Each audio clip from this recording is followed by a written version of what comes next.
Olá, este é o Visão Parlamentar e eu convido você a conhecer o que pensam e o que fazem os deputados estaduais mineiros. Neste programa, eu converso com a deputada Beatriz Cerqueira, do PT, presidenta da Comissão de Educação, Ciência e Tecnologia e integrante efetiva da Comissão de Administração Pública. Vamos falar sobre os indicadores do Plano Estadual de Educação e os desafios persistentes do setor.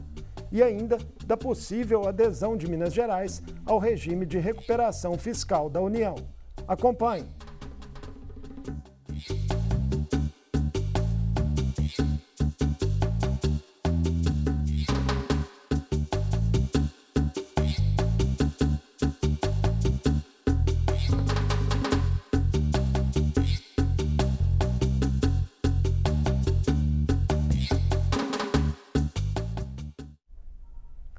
Deputada Beatriz Cerqueira, é um prazer recebê-la mais uma vez no Visão Parlamentar. Agradeço a oportunidade do debate. Deputada, a Comissão de Educação da Assembleia vem debatendo nas últimas semanas resultados do Plano Estadual de Educação entre os anos de 2019 e 2021. Quais foram os principais apontamentos no debate público e em outras reuniões em relação às metas avaliadas, como, por exemplo, as de ensino integral e pré-escola? Nós realizaremos ao todo 5 atividades, um debate público com audiências, compondo esse ciclo para avaliar o Plano Estadual de Educação. A primeira avaliação que já é possível fazermos é que a Secretaria de Estado da Educação colocou na gaveta o Plano Estadual. Não se referencia numa legislação construída com toda a participação da sociedade, poder legislativo, municípios, e votado em 2018, portanto, uma lei estadual. A Secretaria não se referencia nessa lei estadual para estabelecer a sua política. Acho que essa é a principal questão, não só em relação às metas e às estratégias, mas no próprio corpo da lei, várias questões que dependem da iniciativa do Poder Executivo Estadual. Nós não tivemos nenhuma iniciativa. Acho isso gravíssimo, porque o Plano Estadual não é uma carta de intenções, não é faz se quiser, faz o que puder, mas não, é uma legislação que, portanto, deve ser cumprida pelo Poder Executivo Estadual. Então, este é o primeiro aspecto. O segundo aspecto, de fato, nós vemos, de todos os debates já realizados, o não cumprimento das metas por parte do governo do Estado, mas isso não é o mais preocupante. O preocupante é não cumpriu a meta e nós não vemos ações ou diagnóstico dos problemas para que o Estado possa recuperar e, portanto, cumprir as metas em relação ao Plano Estadual de Educação. Os dados são muito preocupantes, a começar, inclusive, pela educação infantil. A meta prevista, por exemplo, para criança de 0 a 3 anos era de 50% dentro do sistema educacional, com direito à vaga. Minas Gerais está com 21,2%. Até mesmo nas crianças de 4 e 5 anos, nós não temos todas as crianças com atendimento em Minas Gerais. Nós temos quase 20 mil crianças sem atendimento, porque a meta deveria ter sido cumprida em 100%. E assim, todos os indicadores até agora analisados, há sempre uma situação preocupante no caso de Minas Gerais. A falta de articulação entre os planos de educação nacional, estadual e municipais é um dos maiores desafios a serem enfrentados. Como que isso impacta na sua avaliação nas políticas públicas setoriais? Nós deveríamos ter, por parte da Secretaria de Estado da Educação, uma coordenação. É preciso que alguém coordene esse processo a nível estadual, em articulação com os municípios e também com o Plano Federal. A Secretaria de Estado não faz esse papel. Nós ouvimos muitos municípios dizendo exatamente isso. Lá na ponta, as superintendências regionais de ensino não articulam com os municípios as estratégias em relação ao cumprimento do plano estadual. Isso é grave, porque o reflexo disso na ponta são as crianças que deveriam ter o direito à educação infantil e não têm. Então, jovens e adultos que deveriam ter o atendimento à educação integrada, à educação profissional e não têm. é a gestão democrática da escola, que já deveria ter tido uma legislação estadual apresentada pelo governo do estado, uma legislação específica, e não tem. É a criança e o adolescente, que precisam ter políticas não só de acesso, mas também de permanência na educação básica, e o estado não promove. Então, nem na educação básica nós temos todos os adolescentes e crianças atendidos. As nossas taxas de analfabetismo, elas são alarmantes, ou seja, a gente tem uma massa aí, muita gente, jovens e adultos, que são analfabetos, isso é gravíssimo, e analfabetos funcionais nós ainda temos pessoas, gente, que não têm acesso a esse direito fundamental. E, repito, o mais grave não é necessariamente o diagnóstico, é não ver por parte do governo do estado nenhuma política que enfrente essa realidade de modo a modificá-la. A pandemia da Covid, deputada Beatriz, também evidenciou carências na questão de inclusão digital dos alunos. Como superar esse entrave em um cenário de aumento de desigualdades sociais em Minas e no Brasil, de empobrecimento das famílias, muitas delas sem acesso a questões básicas como a própria alimentação? Bem, a pandemia, ela aprofundou, né, o que nós já vivíamos, que a educação já presenciava, e o que foi mais grave é a completa ausência de políticas do Estado em relação a isso. As crianças e adolescentes excluídos digitalmente permaneceram assim. O Estado não fez nenhum esforço ou nenhuma política específica em relação a essa inclusão, até mesmo dos profissionais da educação. Não é? Quando a pandemia começou, os profissionais precisaram atuar no ensino remoto, atuaram sem suporte, atuaram sem formação, atuaram sem a intervenção do Estado de forma propositiva. As crianças da mesma forma. Nós não tivemos uma política de alimentação escolar específica para esse período, apenas uma redistribuição em alimentação dos recursos que iriam para a escola para a compra da alimentação escolar. Isso se mostrou insuficiente. Nós não tivemos no Estado políticas de assistência aos grupos mais vulneráveis. Então, a miséria e a extrema pobreza, elas aumentaram no nosso país e isso bateu na escola.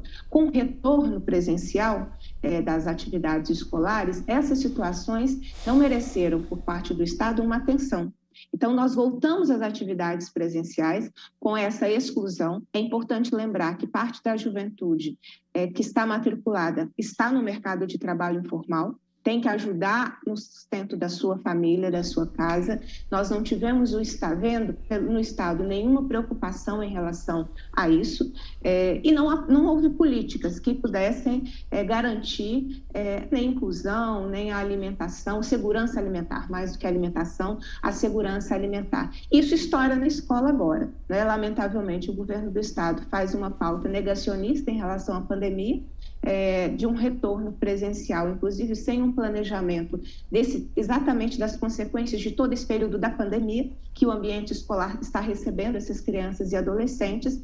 Isso aprofundará os problemas que nós já enfrentamos. Os estudos apresentados recentemente numa das audiências que avaliam o Plano Estadual de Educação, os estudos mostraram exatamente isso, que a perspectiva é de aumentar a desigualdade educacional, caso nós não tenhamos políticas específicas que façam um enfrentamento a exatamente esses problemas que estamos conversando. Em relação ao aprimoramento contínuo dos professores, o Estado também tem deixado a desejar na sua avaliação? Que medidas podem ser aprimoradas ou colocadas em prática nesse sentido? Formação profissional, as questões relacionadas à carreira dos profissionais, todas essas questões têm metas e têm estratégias. E o governo, conforme eu havia feito o diagnóstico no início, não leva em consideração, não se referencia na legislação para fazer sua política. O resultado, exatamente a apresentação de indicadores ruins de números extremamente graves em relação à situação de formação, à carreira e ao vínculo dos profissionais em educação. Nós permanecemos em Minas Gerais com números absurdos, de mais de 50% dos profissionais da educação com vínculo precário, sendo que o Plano Estadual de Educação estabelecia avançar para uma grande maioria de servidores efetivos. Não há política do Estado, exatamente, que demonstre que ele está se empenhando para corrigir essas dificuldades. Porque, de novo, este é o grande ponto. Nós tivemos um momento de pandemia, são quase 2 anos, uma série de dificuldades precisaram ser enfrentadas pelos gestores públicos. Então, agora, no momento do monitoramento e da avaliação do plano, o Estado deveria apresentar à sociedade exatamente as suas dificuldades, os seus diagnósticos em relação ao cumprimento de uma lei estadual e o que ele está fazendo para alcançar as metas, para superar essas dificuldades. Essa resposta nós não obtivemos em nenhuma atividade até agora promovida pela Comissão de Educação, como se o plano estadual não fosse uma legislação e que tivesse o Estado a obrigatoriedade do seu cumprimento. Entre os programas em curso pelo governo Zema, deputada Beatriz, está o projeto Mãos Dadas, que prevê a municipalização dos anos iniciais do ensino fundamental. A Comissão de Educação já debateu a execução desse programa em diversos municípios e eu faria a seguinte pergunta, senhora: como as comunidades escolares estão recebendo essa novidade e se, na sua avaliação, prefeituras podem vir a se arrepender de fazerem essa adesão? Mãos Dadas é uma tragédia. É uma tragédia porque ele vai impactar exatamente nas metas que estão estabelecidas no plano, a começar pela primeira meta da universalização da educação infantil. Era sobre isso que o Estado deveria estar conversando com os municípios e não empurrando a sua responsabilidade para que os municípios assumam. O aspecto das comunidades é uma situação de extremo desrespeito com as comunidades, porque o Estado não conversa com as comunidades, muitas prefeituras também não conversam. A comunidade escolar, que vai ser a principal impactada pela política, tanto do governo do Estado e do prefeito, a comunidade é completamente ignorada. O que eu tenho visto é exatamente comunidades insatisfeitas, questionando a administração municipal e mobilizando na defesa das escolas estaduais. Eu não tenho dúvida de que, a médio prazo, as administrações municipais que optarem, por adesão ao projeto vão se arrepender, porque elas estão assumindo para si uma despesa constante, que antes era do Estado, e não há motivos para o Estado transferir essa responsabilidade. O município que aderir vai assumi-la de forma permanente e ficando com uma despesa que o Estado não está, então, mesmo com o aumento dos custos do Fundeb, quaisquer outros programas, ainda assim não serão suficientes para compensar o impacto das transferências de matrículas para o município. Quando o município perceber isso, é evidente que será tarde demais. É uma operação extremamente complexa, que o Estado tem pressionado municípios por uma adesão a toque de caixa. Em muitos municípios tem acontecido isso, uma rápida apresentação do projeto de lei e, consequentemente, rápida aprovação nas câmaras municipais. E o Mãos Dadas impactará exatamente na dificuldade do cumprimento das metas do Plano Estadual de Educação. Impactará negativamente, né? Recentemente, deputada Beatriz, foi mantido em votação na Assembleia um veto do governador a um projeto que proibia parcerias de gestão com organizações sociais em educação, saúde e segurança. Assim, o governo poderá manter, por exemplo, o projeto Somar, que propõe experiências pilotos em 3 unidades de ensino da Grande BH. Ainda é cedo para mensurar impactos em potencial desse modelo?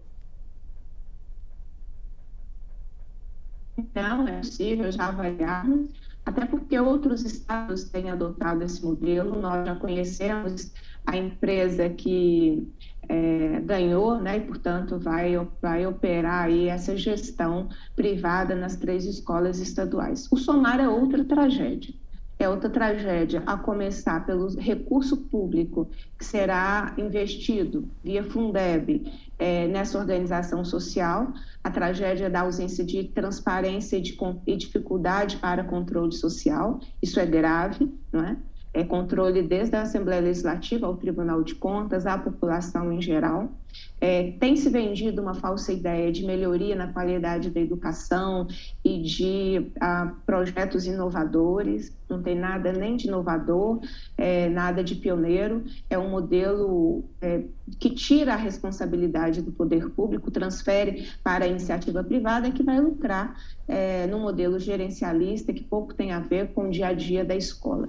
Eu lamentei muito, né, a não derrubada do veto, porque era uma oportunidade importante da Assembleia Legislativa proteger as escolas públicas dessa sanha empresarial de lucrar nas costas da gestão, né, das escolas estaduais. O impacto para a gente ele é imediato, tira a gestão democrática que hoje nós temos, tira os designados da escola, tira os professores efetivos, tira os professores de apoio, que era um grande passo que o Estado tinha dado. E nada tem a ver com o Plano Estadual de Educação. Perceba, nós acabamos de falar sobre 2 projetos que têm um impacto direto na vida das comunidades escolares, nos municípios, que não tem respaldo nenhum no Plano Estadual de Educação. Então, tem um desrespeito com algo que foi construído coletivamente, e hoje é uma legislação que o governo do Estado não se referencia, como se, ao assumir o governo em 2019, ele pudesse fazer o que quisesse em relação à educação.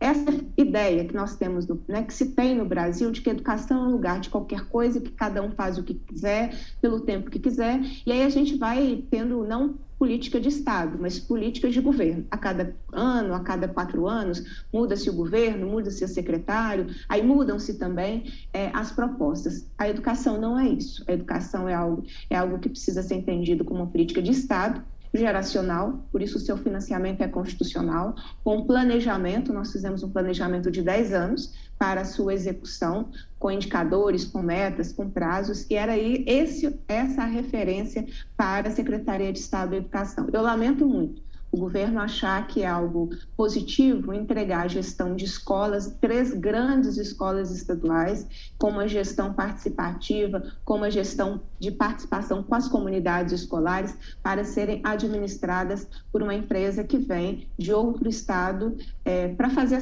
esse gerenciamento, que sequer tem experiência na área do ensino médio público, que é o foco dessas 3 escolas que estão sendo entregues ao Projeto Somar. Outro assunto que a senhora acompanha de perto, deputada Beatriz, é o projeto de adesão do Estado ao regime de recuperação fiscal da União, tendo inclusive puxado a primeira audiência pública sobre o assunto, né, na Comissão de Administração Pública. O congelamento de gastos previstos por um período de 9 anos, né, caso essa adesão de Minas Gerais se concretize ao RRF, teria que impactos para os serviços públicos, em especial na educação?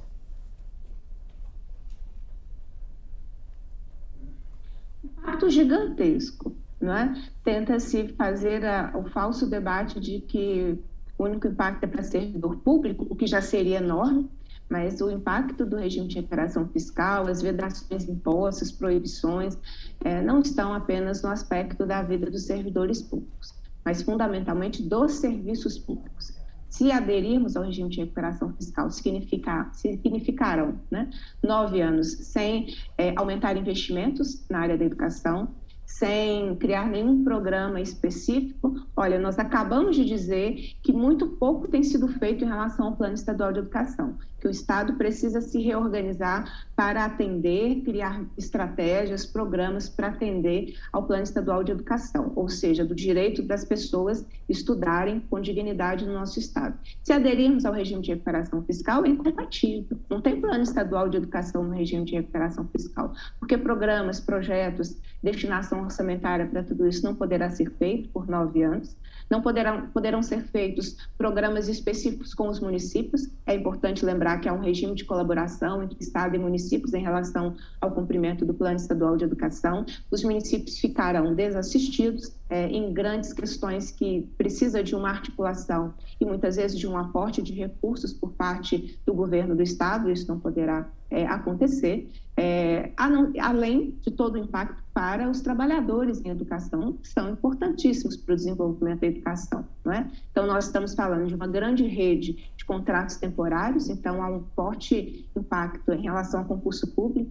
não realização, não nomeação, carreira, né? Nós temos uma categoria com uma carreira que está defasada, salários defasados, e nem a atualização disso poderia ser feito, nenhuma questão relacionada à carreira pode ser feita, e há muitos problemas, há muitos passivos para serem cumpridos por parte do governo do Estado.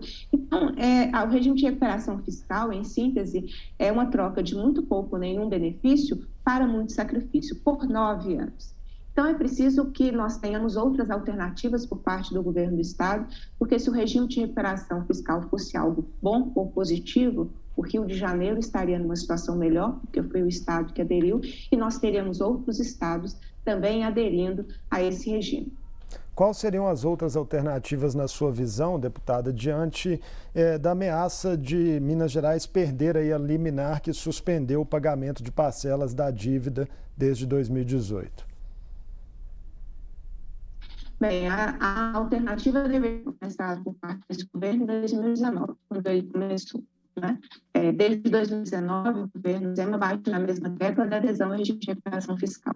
O governo Zema, ele não trabalha receita, mas ele trabalha sempre a ideia de que nós temos que olhar pela despesa. O que eu quero dizer receita?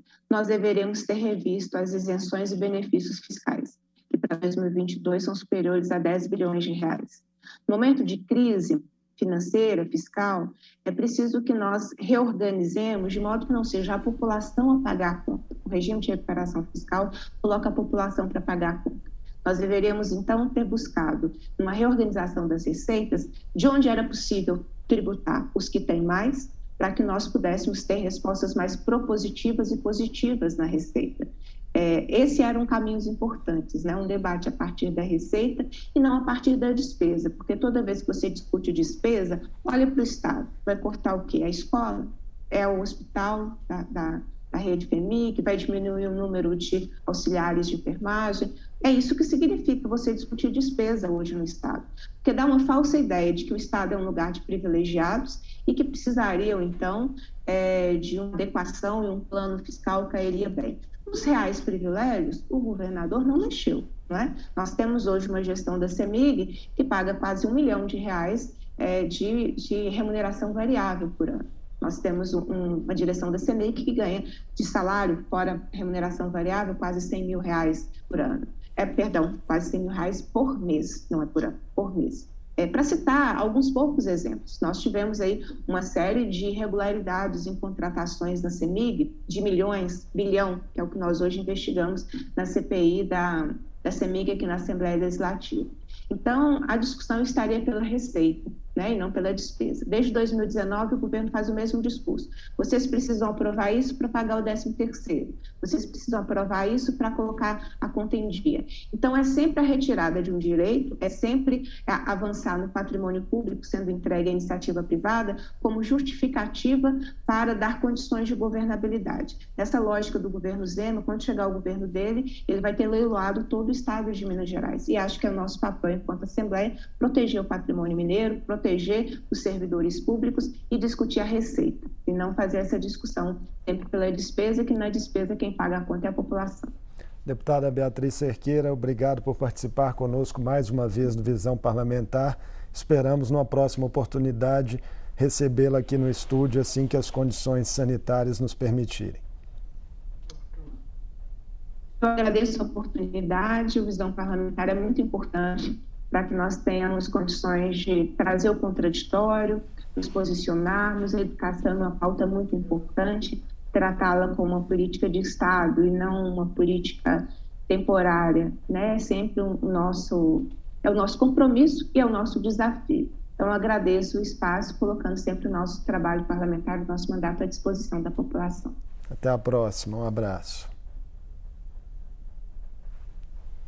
Eu conversei com a deputada Beatriz Cerqueira, do PT, presidenta da Comissão de Educação, Ciência e Tecnologia da Assembleia, integrante efetiva da Comissão de Administração Pública. Falamos sobre indicadores do Plano Estadual de Educação e os desafios persistentes no setor. Conversamos ainda sobre a possível adesão de Minas Gerais ao regime de recuperação fiscal da União. Para rever esta e outras entrevistas com deputados estaduais mineiros, acesse o nosso portal Obrigado pela companhia e até a próxima.